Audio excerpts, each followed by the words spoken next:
Hello दोस्तों, कैसे हैं आप लोग। इससे पहले कि मैं वीडियो स्टार्ट करूं, मैं आपको बता दूं कि फाइनली हमें हमारा ज्वाइन बटन मिल चुका है। अगर आपको मेरा काम पसंद आता है तो मुझे आप मेरी चैनल ज्वाइन करके सपोर्ट कर सकते हैं। इससे मुझे मोटिवेशन मिलेगा। तो चलिए शुरू करते हैं आज की कहानी। आज की कहानी हमें यश किरत भाई ने भेजी है। चलिए सुनते हैं कहानी उनके पॉइंट ऑफ व्यू से। हेलो दोस्तों, मेरा नाम यश किरत है। ये घटना मेरे साथ जनवरी महीने में घटी थी। हुआ यूँ कि मुझे कुछ मशीन के पार्ट्स जोधपुर से मुंबई पहुंचाने थे। इस बार मेरे साथ मेरा कोई भी असिस्टेंट नहीं था। इसका मतलब मुझे मुंबई अकेला जाना पड़ेगा। सफ़र तकरीबन एक दिन का था। मैंने सुबह में ही मेरा सफ़र शुरू कर दिया।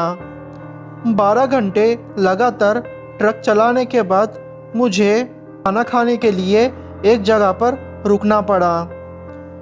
ढाबे में खाना खा के मैंने वहाँ तकरीबन आधा घंटा बिताया। ढाबे में खाना खा के मैं अपने सफ़र की ओर निकल पड़ा। तकरीबन रात के 12:30 बजे होंगे कि ज़ोरों से बारिश होना शुरू हो गया। थोड़ा आगे जाते ही मुझे एक इनोवा कार रोड के बाजू में खड़े हुए दिखाई दी और उसकी लाइटें भी चालू थी। ज़ोरों शोरों से बारिश गिर रही थी और मैं भी बोर हो रहा था। तो मैंने सोचा कि मैं रुक के क्यों ना उनकी मदद कर दूँ, शायद उनको किसी की मदद की ज़रूरत होगी। मैंने मेरा ट्रक उस गाड़ी के पीछे रोक दिया। मैंने मेरा ट्रक बंद करके नीचे उतरा और उस कार के पास जाकर उस कार के शीशे पे मैंने नॉक किया। मैंने जब उस खिड़की के शीशे से अंदर झांका तो मैंने देखा कि उस कार के अंदर कोई नहीं है। और वैसे भी इतनी बारिश हो रही थी तो अंदर कुछ अच्छे से नहीं दिख रहा था। मैंने फिर मेरा टॉर्च लिया और उसे चालू करके अंदर देखने की कोशिश करने लगा, पर टॉर्च मार के भी कोई फ़ायदा नहीं हुआ क्योंकि उस कार में कोई नहीं था। मैंने यहाँ वहाँ देखा। मुझे थोड़ी दूरी पर एक वीराना पेट्रोल पंप दिखाई दिया। मैंने सोचा शायद वहाँ जाऊँगा तो मुझे कुछ मदद मिलेगी या फिर इस कार के बारे में कुछ ना कुछ जानकारी मिलेगी। वो पेट्रोल पंप मुझसे बस थोड़े कदम दूर था। वो एक पुराना पेट्रोल पंप था जिसमें पेट्रोल भरने के 2 पंप थे और एक छोटी सी बिल्डिंग थी। उस पेट्रोल पंप में छोटी सी एक बिल्डिंग थी। मैं उस बिल्डिंग के अंदर गया और ज़ोर से चिल्ला के बोला, क्या यहाँ कोई है? फिर अचानक से एक आवाज़ आई उस छोटी सी बिल्डिंग से, चले जाओ यहाँ से। मुझे थोड़ा डर लगने लगा। मैं डर के मारे अपने ट्रक की ओर जाने लगा। मैं जैसे ही मेरे ट्रक की ओर गया, मुझे एक औरत के चिल्लाने की आवाज़ सुनाई दी। वो सुन के तो जैसे मेरे होश उड़ गए थे। अब मेरे डर की कोई लिमिट नहीं थी।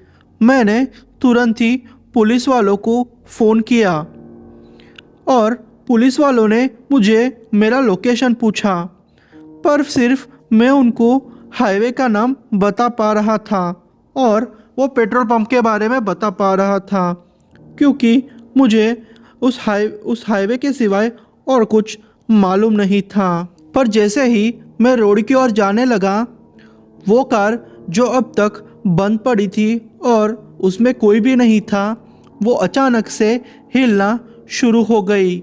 वो धीरे धीरे मेरी ही ओर बढ़ रही थी। डर के मारे मैं उस बिल्डिंग के अंदर चले गया। मुझे वहाँ ताज़ा खून की स्मेल आ रही थी, पर मुझे वहाँ किसी की भी लाश नहीं दिख रही थी। थोड़ी देर के बाद पुलिस वाले आए। फिर उन्होंने उस बॉडी को ढूंढ निकाला और मुझे सारी जानकारी पूछने लगे। उनको मैंने उस कार के बारे में बताया। उन्होंने फिर मुझे पूछा कि क्या तुम हमें उस कार के नंबर प्लेट के बारे में बता सकते हो क्या, या फिर उस कार के अंदर के लोगों के बारे में कुछ बता सकते हो क्या? मुझे पता नहीं कि उस कार के अंदर कौन गया, क्योंकि मैं उस टाइम पे फ़ोन पे आपसे ही बात कर रहा था। यह घटना भले आपको डरावनी ना लगे, पर इसमें कहा हर एक वर्ड सच्चा है। इस घटना ने मुझे अंदर से झकझोर दिया था। उस रात के बाद से मैंने ये तय किया कि मैं अब अपने ट्रक में एक कैमरा भी रखूँगा, जिससे कि जो भी घटना घटे मैं उसे रिकॉर्ड कर सकता हूँ, और शायद वो मुझे काम भी आए और इससे मेरी जान भी बच जाए। पर वो घटना बहुत ही डरावनी थी। दोस्तों, आपको यह कहानी कैसी लगी? अगर आपको ये कहानी पसंद आई हो तो प्लीज़ मेरे वीडियो को आप लाइक कर दीजिए और मेरे चैनल को सब्सक्राइब कर लीजिए। आपको ऐसी ही कहानी सुनना पसंद हो तो मेरे चैनल को सब्सक्राइब कर लीजिए। आप अपने आप बीती या फिर किसी अपने के साथ आप बीती को भेजना चाहते हो तो मुझे इंस्टाग्राम में मैसेज करके अपनी स्टोरी भेज सकते हो, जिससे कि मैं आपकी स्टोरी को पूरी दुनिया के सामने ला सकूं। थैंक यू दोस्तों।